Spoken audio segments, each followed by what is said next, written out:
رمضان کا مہینہ بخشش کا مہینہ ہے، اور ہم نے اپنا ایک ٹارگٹ بھی رکھا تھا کہ انشاءاللہ ہم اللہ سبحانہ وتعالیٰ سے کثرت کے ساتھ اس مہینے میں استغفار کریں گے اور پوری کوشش کریں گے کہ اللہ تعالیٰ ہمیں معاف کر دے۔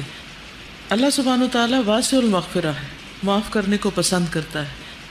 اس کا وعدہ ہے کہ جو گناہوں پر شرمندہ ہو کر سچے دل سے توبہ کر لیں وہ انہیں معاف کر دے گا۔ اللہ تعالیٰ کا ارشاد ہے، الذین یجتنبون کبائر الاثم والفواحش الا اللمم ان ربک واسع المغفرہ، اور وہ جو بڑے گناہوں اور بے حیائی سے بچتے ہیں ماں سوائے صغیرہ گناہوں کے، تو تیرا رب بڑا بخشش والا ہے۔ یعنی چھوٹے چھوٹے گناہ تو سب سے ہو جاتے ہیں، لیکن کبیرہ گناہ جو ہے، جن چیزوں کو اللہ تعالیٰ نے حرام قرار دیا ہے اور جن کا تذکرہ آپ قرآن مجید میں پڑھ رہے ہیں کہ یہ چیزیں حرام ہیں، ان چیزوں سے بچنا ضروری ہے۔ تو جو بڑے گناہوں سے، جیسے جوا ہے، شراب ہے، زنا ہے، چوری ہے، ماں باپ کی نافرمانی ہے، شرک ہے، جو ان چیزوں سے بچیں گے تو چھوٹی غلطیوں کو اللہ سبحانہ وتعالیٰ معاف فرما دے گے۔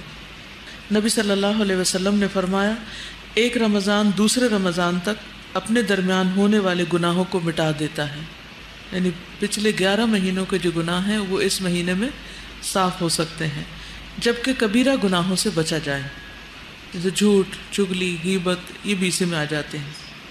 پھر دن کا روزہ اور رات کا قیام بھی بخشش کا ذریعہ ہے۔ رسول اللہ صلی اللہ علیہ وسلم نے فرمایا، جس نے ایمان کے ساتھ اور ثواب کی نیت سے رمضان کے روزے رکھے، اس کے گزشتہ سارے گناہ معاف کر دیے جائیں گے۔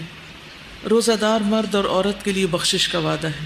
والصائمین والصائمات، قرآن مجید میں آتا ہے روزہ رکھنے والے مرد اور روزہ رکھنے والی عورتیں، اور اس آیت کے آخر میں آتا ہے اعد اللہ لہم مغفرۃ واجرا عظیما، کہ اللہ نے ان کے لیے بخشش اور اجر عظیم کا وعدہ کر رکھا ہے۔ جو شخص رمضان پائے اور اس کی مغفرت نہ ہو تو وہ بد نصیب ہے۔ حضرت جابر بن سمرہ سے روایت ہے کہ نبی صلی اللہ علیہ وسلم ممبر پر چڑھے اور فرمایا، آمین آمین آمین۔ آپ نے فرمایا، میرے پاس جبریل آئے اور انہوں نے کہا کہ اے محمد صلی اللہ علیہ وسلم، اللہ اسے اپنی رحمت سے دور کر دے، اللہ اسے اپنی رحمت سے دور کر دے، جس نے رمضان پایا پھر وہ مر گیا اور اس کی بخشش نہیں ہوئی، حتیٰ کہ وہ جہنم میں داخل کر دیا گیا۔ آپ کہیے آمین، تو میں نے کہا آمین۔ تو آپ دیکھیے کہ دعا مانگنے والا کون ہے؟ جبریل، اور آمین کہنے والے کون ہیں؟ محمد صلی اللہ علیہ وسلم۔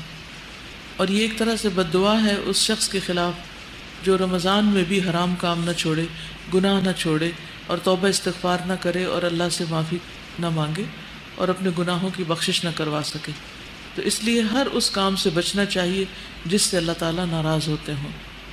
پھر سحری کا وقت خاص طور پر استغفار کے لیے بہت مناسب وقت ہے۔ قرآن مجید میں آتا ہے وَبِالْأَسْحَارِ هُمْ يَسْتَغْفِرُونَ، کہ وہ سحری کے وقت استغفار کرتے ہیں۔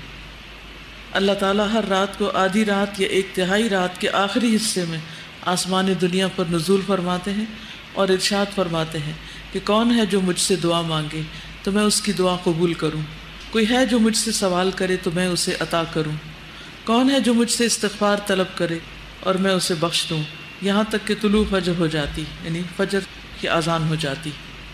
اس کے لیے کرنا کیا چاہیے؟ پہلے سے دعاؤں کی لسٹ بنا کے رکھنی چاہیے۔ اگر آپ نے اپنا گول سیٹ نہیں کیا ہوا کہ کون سی دعا مانگنی ہے، تو اس وقت پھر ٹائم اتنا تھوڑا ہوتا ہے، اور ویسے بھی آپ ہاف سلیپی بھی ہوتے ہیں، تو بہت ایکٹیو نہیں ہوتا مائنڈ کہ سوچ کے اس وقت دعائیں مانگی جائیں۔ تو بہتر ہے کہ وہ دعائیں کہیں یا تو لکھ کے رکھی بھی ہوں، کسی اسٹکی نوٹ پہ آپ لکھ کے لگا چھوڑیں، یا کوئی کتاب آپ نے سامنے رکھی ہوئی ہو، یا پھر اپنے دل میں اپنی دعاؤں کو حاضر کریں۔ اور اگر کچھ بھی یاد نہ رہے تو کثرت سے استغفار کرتے جائیں، یہ تو یاد رہے گا نا۔ اور اگر یہ بھی یاد نہ رہے تو اس کے لیے کہیں لکھ کے لگا دیں استغفار، صرف لفظ استغفار بھی کافی ہو جائے گا۔